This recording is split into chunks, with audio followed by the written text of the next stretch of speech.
ಅವರಲ್ಲಿ ವಿನಂತಿ ಮಾಡ್ತಾ ಇದ್ದೀನಿ.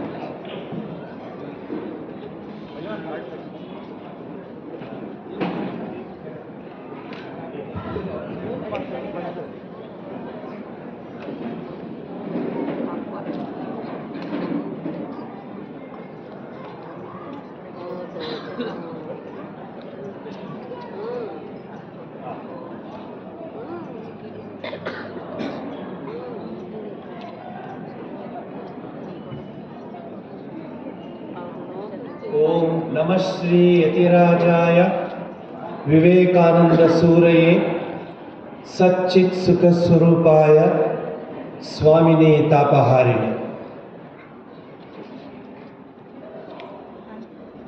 रत्नाकर दौतपदां हिमालय किरीटिनीं ब्रह्म राजश्री रत्नाढ्यां वंदे भारत मातरम्. ಆತ್ಮೀಯರೇ, ನನ್ನ ಜೊತೆ ಕಾರ್ಯಕ್ರಮದಲ್ಲಿ ಬಂದಿರುವಂತಹ ನನ್ನ ಆತ್ಮೀಯರಾದ ಶ್ರೀ ಚಿದಾನಂದರವರೇ,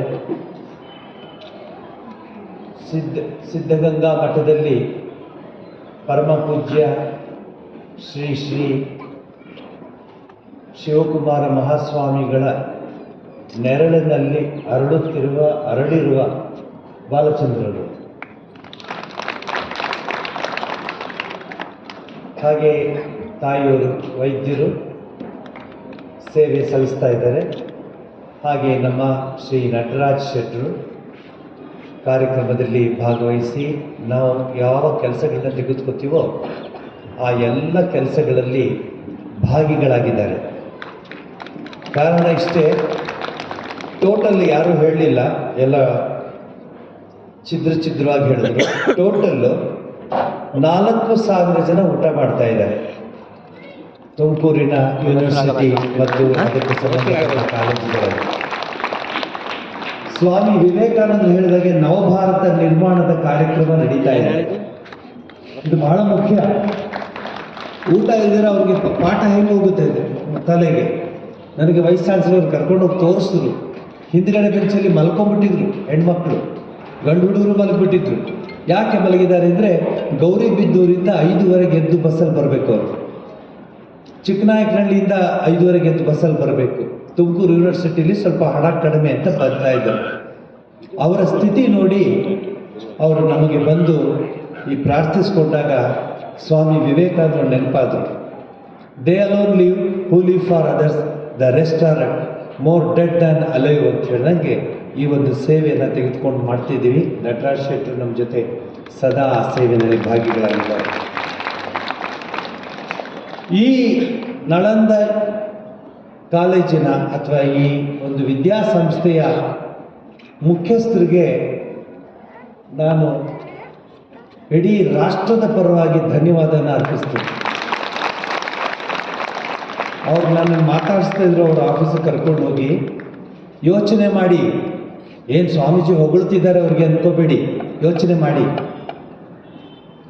ಅಯ್ಯಪ್ಪ ಸ್ವಾಮಿಯ ಡ್ರೆಸ್ ಹಾಕೊಂಡೋದ್ರೆ ಕಪಾಲಕ್ಕೆ ಹೊಡೆದು ಸ್ಕೂಲಿಂದ ಹೊರಗಡೆ ಕಳಿಸಿದ ಜನ ಇದ್ದಾರೆ. ಭಾರತ ಹಿಂದೂ ಧರ್ಮದ ಬಗ್ಗೆ ಮಾತಾಡ್ತಿದ್ದೀವಿ, ಹಿಂದೂ ಧರ್ಮದ ಬಗ್ಗೆ, ನವಭಾರತ ನಿರ್ಮಾಣದ ಬಗ್ಗೆ ಚಿಂತನೆ ಮಾಡ್ತಾ ಇದ್ದೀವಿ. ನಮ್ಮ ಸ್ಥಿತಿ ನಿಮ್ಗೆ ಹೇಳ್ತಾ ಇದ್ದೀವಿ ನೋಡಿ. ಇವತ್ತು ನನಗೊಂದು ಮೆಸೇಜ್ ಬಂತು.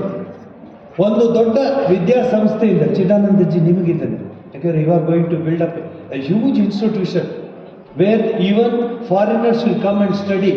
ಬಟ್ ನಿಮ್ಗೊಂದು ಮೆಸೇಜ್ ಕೊಡ್ತೀನಿ, ಸ್ವಲ್ಪ shocking, but it is a message, it is a statement of fact. ಅವ್ರು ಬಂದು ಹೇಳ್ತಾರೆ, ಸ್ವಾಮೀಜಿ ಬೇಜಾರಾಗ್ತಿದೆ. ನಾನು ಹೇಳಿದವರು ದೊಡ್ಡ ಸಂಸ್ಥೆಯ ಮುಖ್ಯಸ್ಥರು, ಅವರು ವಿದ್ಯಾಸಂಸ್ಥೆಯ ಮುಖ್ಯಸ್ಥರು, ಹೆಸರು ಹೇಳಲ್ಲ. ಯಾಕೆ ಅಂದೆ, ಕಣ್ಣಲ್ಲಿ ನೀರು ಹಾಕ್ಕೊಂಡು ಹೇಳ್ತಾರೆ, ಸ್ವಾಮೀಜಿ ನನಗೆ ಒಬ್ಬರು ಪೇರೆಂಟ್ ಬಂದು ಬಾಯಿಗೆ ಬಂದಂಗೆ ಆಫೀಸಲ್ಲಿ ಬೈದ್ಬಿಟ್ಟು ಹೊಟ್ಟೋದ್ರು. ಅಂಥದ್ದೇನು ಮಾಡಿದ್ರಿ? ಸಹಸ್ರಾರು ಮಕ್ಕಳಿಗೆ ವಿದ್ಯೆ ಕೊಡ್ತಾ ಇದ್ದೀರಾ, ನೀವು ಮಾಡಿದ್ದೇನು? ಭಾರತೀಯರು ಹಿಂದೂ ಧರ್ಮದ ಸಮಾವೇಶಕ್ಕೆ ನೀವು ಬಂದಿದ್ದೀರಾ? ಈ ಮಾತುಗಳನ್ನ ಹೇಳೋದಕ್ಕೆ ನಾನು ಮುಂದೆ ಬಂದೆ. ಯಾಕೆಂದರೆ ಆಮೇಲೆ ನಮ್ಮ ಉಳಿದ ಅತಿಥಿಗಳು ಮಾತಾಡ್ತಾರೆ. ನನ್ನ ನೋವನ್ನು ನಿಮ್ಗೆ ಹೇಳಕ್ಕೆ ಬಂದಿದ್ದೀನಿ. ಅವ್ರು ಹೇಳ್ತಾರೆ, ಸ್ಕೂಲ್ನಲ್ಲಿ 8ನೇ ಕ್ಲಾಸ್ ಮಕ್ಕಳಿಗೆ ಮಾತನಾಡುವಾಗ ಆ ಟೀಚರು ರಾಮಾಯಣ ಮಹಾಭಾರತದ ವಿಚಾರ ಹೇಳಿದ್ರಂತೆ. ಅದನ್ನ ಕಂಪ್ಲೇಂಟ್ ಮಾಡಿದವರು ಯಾರೋ ಬಾಂಗ್ಲಾದೇಶದಿಂದ ಅಲ್ಲ, ಪಾಕಿಸ್ತಾನದಿಂದ ಅಲ್ಲ, ಬೆಲೂಚಿಸ್ತಾನದಿಂದ ಅಲ್ಲ, ಅಫ್ಘಾನಿಸ್ತಾನದಿಂದ ಅಲ್ಲ, ನಮ್ಮ ಕರ್ನಾಟಕದ ಆ ಊರಿನ ಹಿಂದೂ ಒಬ್ಬ.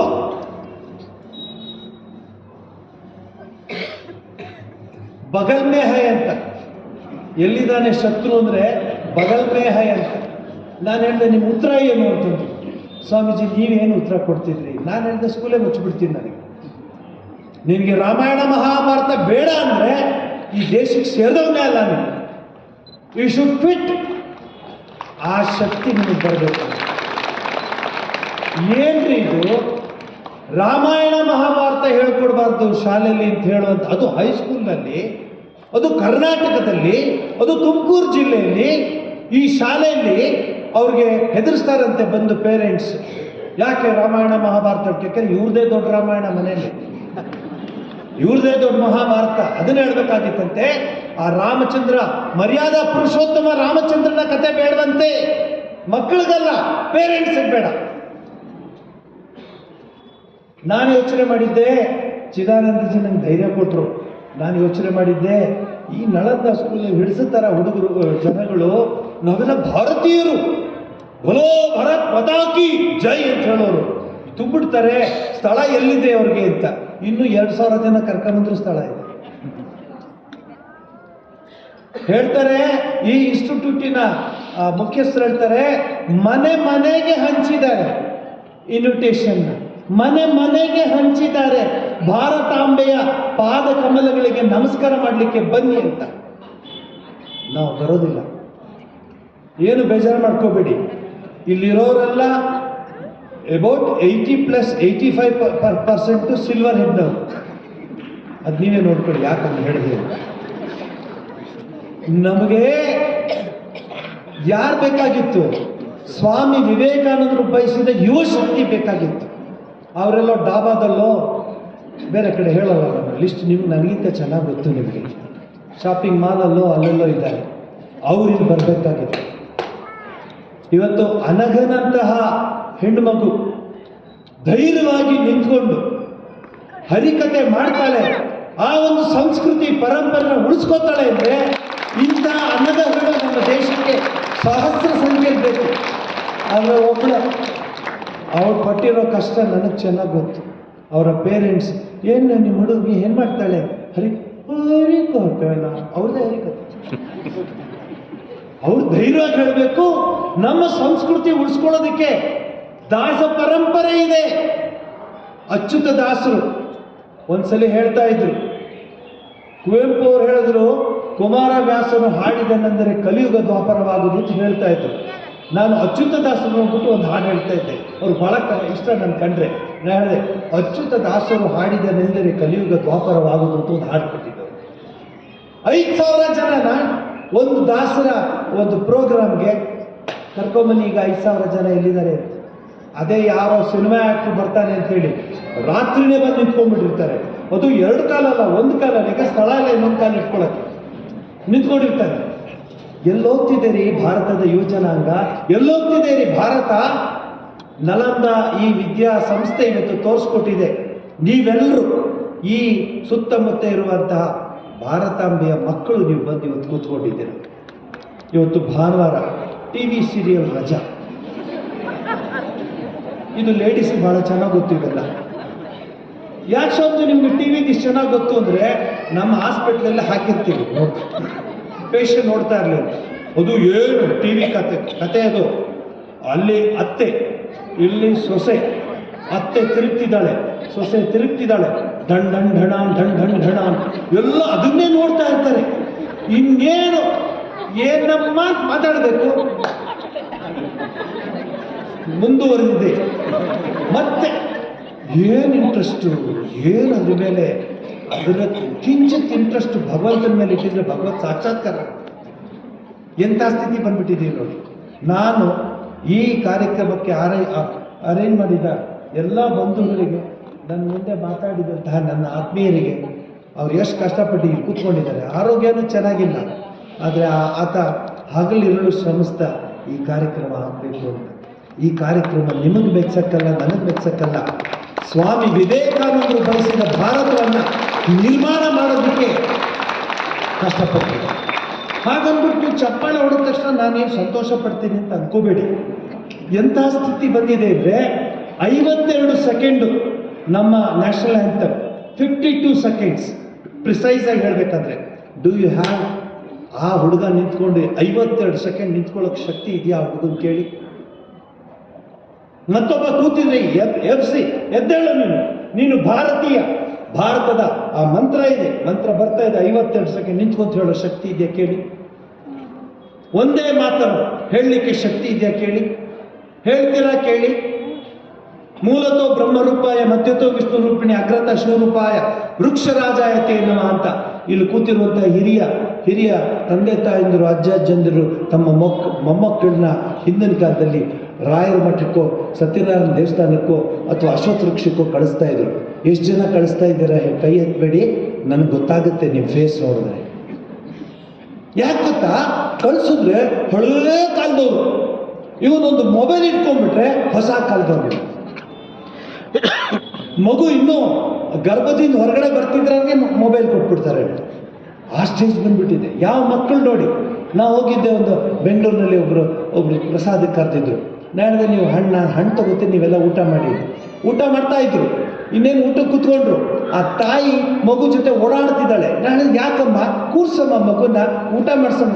ಇಲ್ಲ ಸ್ವಾಮಿ, that you don't know my grandchildren's mindset. ನನಗೆ ಇದೇನಪ್ಪ ಇವ್ರು ಗ್ರ್ಯಾಂಡ್ ಚಿಲ್ಡ್ರನ್ ಯಾವ ಮೈಂಡ್ ಸೆಟ್ ಇದೆಯೋ ನೋಡೋಣ. ಯಾಕೆ ಊಟ ಮಾಡಲ್ಲ ಅಂದರೆ, ಸ್ವಾಮಿ he has to see while taking food Tom and Jerry. ಅದು ನೋಡ್ದೆ ಊಟ ಮಾಡಲ್ವಂತೆ. ಅದನ್ನು ಹಾಕ್ಬಿಟ್ಟು ಸಗಣಿ ಇಡಿ ತಿಂತಾನ. ಎಂಥ ಸ್ಟೇಜ್ ಬಂದಿದೆ ನೋಡಿ. ಬ್ರಹ್ಮಾರ್ಪಣಂ ಬ್ರಹ್ಮಹವಿಹಿ ಬ್ರಹ್ಮಾಗ್ನೋ ಬ್ರಹ್ಮಣಾವೃತಂ ಬ್ರಹ್ಮೈವತೇನ ಗಂತವ್ಯಂ ಬ್ರಹ್ಮಕರ್ಮ ಸಮಾಧಿನ ಹೇಳಿ ಊಟ ಮಾಡ್ತಾ ಇದ್ರು. ಮನೆಗಳಲ್ಲಿ ಸಂಧ್ಯಾ ವಂದನೆ ಇತ್ಯಾದಿಗಳನ್ನು ಮಾಡ್ತಿದ್ರು. ಹೆಣ್ಮಕ್ಕಳು ತುಳಸಿ ಪೂಜೆ ಮಾಡಿ, ಸೂರ್ಯನಿಗೆ ನಮಸ್ಕಾರ ಮಾಡಿ, ಮನೆಯವ್ರಿಗೆಲ್ರಿಗೂ ಆರೋಗ್ಯ ಬರಲಿ ಅಂತ ಪ್ರಾರ್ಥಿಸ್ಕೊಳ್ತಾ ಇದ್ರು. ಈಗ ಅವೆಲ್ಲ ಔಟ್ ಡೇಟೆಡ್, ಬರೀ ಡೇಟೆಡ್, ಔಟ್ ಡೇಟೆಡ್. ಅತ್ತೆ ಸೊಸೆ ಕತೆ ಇದೆ ಗೊತ್ತಾ ನಿಮಗೆ? ಅತ್ತೆ ಸೊಸೆಗೆ, ನೋಡಮ್ಮ ಇದು ಒಣಗಬಾರ್ದು ತಾಯಿ, ದಿವಸಾನು ನೀರು ಹಾಕಬೇಕು ಅಂತ. ಆ ಸೊಸೆ ಬಿಷಪ್ ಕಾಟನ್ ಸೊಸೆ, ಅವಳಿಗೂ ತುಳಸಿಗೂ ಸಂಬಂಧ ಏನ್ರಿ? ಪಾಪ ಬಂದಿದ್ದಾಳೆ, ಆಯ್ತು ಅಂತ 1-2 ದಿವಸ ಹಾಕಿದ್ಲು. ಈ ಅತ್ತೆದು ಪ್ರಾಬ್ಲಮ್ ಜಾಸ್ತಿ ಆಯಿತು. ಒಣಗ್ತಾ ಇದೆ ತುಳಸಿ ಗಿಡ, ತುಳಸಿ ಒಣಗಿದ್ರೆ ಮನೆ ಒಣಗೋಗುತ್ತೆ. ತುಳಸಿ ತಾಯಿ ಇವಳಿಗೇನು ಕೇಳಿಸಲ್ಲ. ಕೊನೆಗೆ ಈ ಅತ್ತೆ ಗಲಾಟೆ ನೋಡದೆ ಅವಳಿಗೆ ಸಾಧ್ಯ ಆಗಲಿಲ್ಲ. ಶಾಪಿಂಗ್ ಮಾಲ್ಗೆ ಹೋಗ್ಬಿಟ್ಟು ಏನೋ ಮ್ಯಾಜಿಕ್ ಮಾಡಿದ್ಲು. ನೆಕ್ಸ್ಟ್ ಡೇ ಅತ್ತೆ ನೋಡ್ತಾರೆ ಗಿಡನ, ಅಚ್ಚ ಹಸಿರು, ಒಂದು ಎಲೆನೂ ಒಣಗಲಿಲ್ಲ. ಅಯ್ಯೋ ನನ್ನ ಮುದ್ದು, ನನ್ನ ಬಂಗಾರ ಅಂತಂದ್ಲು. ಆಮೇಲೆ ಗೊತ್ತಾಯ್ತು ಅದು ಪ್ಲಾಸ್ಟಿಕ್ ಇದು. ನೋಡಿ ನಮ್ಮ ಸಂಸ್ಕೃತಿ ಎಲ್ಲಿಗೆ ಬಂದು ನಿಂತಿದೆ. ಇನ್ನೊಬ್ರು ಹೇಳಿದ್ರು, ಅಲ್ಲ ನಾನು ಆ್ಯಕ್ಚುಲಿ ನಿಮಗೆ ಈಶಾಕೇನ ಕಟ ಮಂಡಕ ಮಾಂಡಕ್ಯ ತೈತರ್ಯ ಚಾಂದೋಗ್ಯ ಹೃದಯಾರಣ್ಯಕ್ಕೆಲ್ಲ ಹೇಳಬೇಕಾಗಿತ್ತು. ಆದರೆ ಈಗಿನ ಸ್ಥಿತಿನಲ್ಲಿ ನಾವು ಹಿಂದೂ ಧರ್ಮವನ್ನು ಉಳಿಸ್ಕೊಳ್ಳೋದಕ್ಕೆ ಎಷ್ಟು ಕಷ್ಟಪಡ್ತಾ ಇದ್ದೀವಿ ನೋಡಿ. ನನ್ನನ್ನು ಕೇಳಿ ನಾನು ಹೇಳ್ತೀನಿ. ಅವನು ಹೇಳ್ದ, ರಾಮಾಯಣ ಮಹಾಭಾರತ ಹೇಳಿದ್ರೆ ಕಷ್ಟವಾಗುತ್ತೆ ಸ್ವಾಮೀಜಿ ನಮ್ಮ ಶಾಲೆಯಲ್ಲಿ, ಅದಕ್ಕೆ ಬಿಟ್ಟು ನಾವು ಅಂತ ಹೇಳ್ದ. ಅವನೇನು ಹೇಳಬೇಕಾಗಿತ್ತು? ರಿವರ್ಸ್ ಹೇಳಬೇಕಾಗಿತ್ತು. We have lost that strength. ಬಲೋ ಭಾರತ್ ಮಾತಾ ಕೀ ಅಂದ್ರೆ ಅಷ್ಟೇ ಸಾಕಲ್ಲ, ನಮ್ಮ ಭಾರತಾಂಬೆಯ ಆ ಪಾದ ಕಮಲಗಳಿಗೆ ನಮ್ಮನ್ನೇ ನಾವು ತೊಡಗಿಸ್ಕೋಬೇಕು. ನನಗೆ ಮಾರ್ಕ್ ಬರ್ತಾ ಇದೆ ಸ್ವಾಮೀಜಿ ಅಂತ. ನಾನು ನನ್ನ ಮಾತನ್ನು ಇಲ್ಲಿ ಮುಗಿಸ್ತೀನಿ. ಆದರೆ ಒಂದು ಮಾತು ಹೇಳ್ತೀನಿ, ಭಾರತಾಂಬೆಯನ್ನು ಎಲ್ಲಿವರೆಗೆ ನೀವು ರಕ್ಷಿಸಲ್ಲ, ಪ್ರೀತಿಸಲ್ಲ, ವಾತ್ಸಲ್ಯದಿಂದ ನೋಡ್ಕೊಳ್ಳಲ್ಲ, 5000 ವರ್ಷಗಳಿಂದ ಬಂದಂತಹ ಪರಂಪರೆಯನ್ನು ಯಾವಾಗ ನೀವು ನಿಮ್ಮ ಜೀವನದಲ್ಲಿ ಅನುಷ್ಠಾನ ಮಾಡ್ಕೊಳ್ಳೋಕ್ಕಾಗೋದಿಲ್ಲ, ನೀವು ಭಾರತೀಯರೇ ಅಲ್ಲ ಅಂತ ಹೇಳ್ತೀನಿ. ದೇವ್ರಿಗೆ ಅರ್ಧ ಕೆಜಿ ಹೂ ಹಾಕಿದೆ, ಅರ್ಧ ಕೆಜಿ ಇದು ಮಾಡಿದೆ, ಈ ಉತ್ಸವ ಮಾಡಿದೆ, ಅದೆಲ್ಲ ನಮ್ಮ ಸಂಪ್ರದಾಯ. ದೇವ್ರನ್ನ ಹೃದಯದಲ್ಲಿ ಇಟ್ಕೊಂಡಿದೆಯಾ? ದೇವರು ನಿನ್ನ ಹೃದಯದಲ್ಲಿ ಇದ್ದಾನ? ಮಹಾತಾಯಿ ನಿನ್ನ ಹೃದಯದಲ್ಲಿ ಇದ್ದಾಳ? ಅದು ನಿಜವಾದ ಭಾರತ. ಎಂಥ ಭಾರತವಾಗಿತ್ತು ರೀ. ನಮ್ಮ ಕಣ್ಣು ಮುಂದೆ ಎಲ್ಲ ಸಂಪ್ರದಾಯ ಹೊಟ್ಟೋಯ್ತು. ಗಣೇಶನ ಹಬ್ಬದ ದಿವಸ ಮಕ್ಕಳು ಗುಂಪು ರೀ ನಿಮ್ಮನ್ನು ಗಣಪತಿ ಇಟ್ಟಿದ್ದೀರಾ, ರೀ ನಿಮ್ಮನ್ನು ಗಣಪತಿ ಇದ್ದೀರಾ ಹೇಳ್ಬಿಟ್ಟು ಆ ಗಣಪತಿಗೆ ಅಕ್ಷತೆ ಹಾಕಿ ನಮಸ್ಕಾರ ಮಾಡಿ ಒಂದೊಂದು ಎಷ್ಟು ನೋಡ್ಕೊಂಡೆ ಬಂದಪ್ಪ, ನಾವು 100 ಗಂಟೆ ನೋಡ್ದೋ 1000 ಗಂಟೆ ನೋಡಬೇಕು ನಮ್ಮ ಗುರಿ ಅಂತ ಹೇಳ್ತಾ ಇದ್ದದ್ದು ಮಕ್ಕಳಿದ್ರು.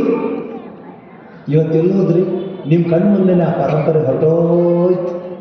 ಇದನ್ನು ಹೇಳಿ ನನ್ನ ನೋವನ್ನು ನಾನು ತೀರಿಸ್ಕೊಡ್ತಾ ಇದ್ದೀನಿ. ನೀವು ಹಿರಿಯರು ಬಂದಿರೋದಕ್ಕೆ ನನಗೆ ಬೇಜಾರಿಲ್ಲ, ನಿಮ್ಮಲ್ಲಿ ಆ ಶಕ್ತಿ ಇದೆ. ವಯಸ್ಸಿಗೂ ಮನಸ್ಸಿಗೂ ಸಂಬಂಧ ಇಲ್ಲ, ಮನಸ್ಸು ಯಾವಾಗಲೂ ಆ ಶಕ್ತಿಪೂರ್ವಕವಾಗಿರುತ್ತೆ. ಈ ಗ್ರೂಪೇ ಸಾಕು. ನಿಮ್ಮನ್ನು ನೋಡಿ ಈ ಟೀಚರ್ಸ್ ಬಂದಿದ್ದರು, ಆ ಮಕ್ಕಳಿಗೆ ಹಾಡು ಹೇಳ್ಕೊಡೋ ಟೀಚರ್ಸು. ಹಾಗೆಯೇ ಆ ಮಕ್ಕಳು ಬಂದಿದ್ದರು, ಅಯ್ಯಪ್ಪನ ಆ ಮಾಲೆ ಹಾಕ್ಕೊಂಡಿರೋ ಮಕ್ಕಳು. ಹಾಗೆಯೇ ಅನಘನ ನೋಡಿದೆ. ಹಾಗೆಯೇ ಮಾತುಕತೆ ಎಲ್ಲ ನೋಡಿ ನಾನು ಈಗ ಅನ್ನಿಸ್ತು, ನಮ್ಮ ಆರಂಭದ ಮಾತಾಡಲ್ಲ ನಮ್ಮ ಮಿತ್ರರು ಅವರನ್ನು ನೋಡಿ ಅನ್ನಿಸ್ತು, ಯಾರೂ ಏನೂ ಮಾಡೋಕ್ಕಾಗಲ್ಲ ನಮ್ಮ ಹಿಂದೂ ಧರ್ಮವನ್ನು. ಆ ಸೂರ್ಯ ಚಂದ್ರ ತಾರಕ ನಕ್ಷತ್ರ ಇರೋವರೆಗೆ ಹಿಂದೂ ಧರ್ಮಕ್ಕೆ ಏನೂ ಆಗೋದಿಲ್ಲ. ಆದರೆ ನೀವು ಹಾಗೆ ಅಂದ್ಕೊಂಡು ನಿಮ್ಮ ಮನಸ್ಸನ್ನು ಸಡಿಲ ಮಾಡಬೇಡಿ. Take up one idea, think on that idea, live on that idea, dream on that idea, work on that idea.